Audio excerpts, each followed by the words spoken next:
In front of me is OPPO A40 and today I would like to show you how you can add emergency numbers.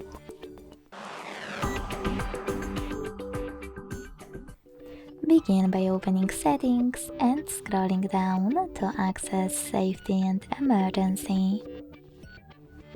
Then tap on Emergency Contacts. Select Add Emergency Contact and click on the one that you wish to add. Then do exactly the same with all the other ones you need. To remove one of your contacts, use this icon next to the chosen one.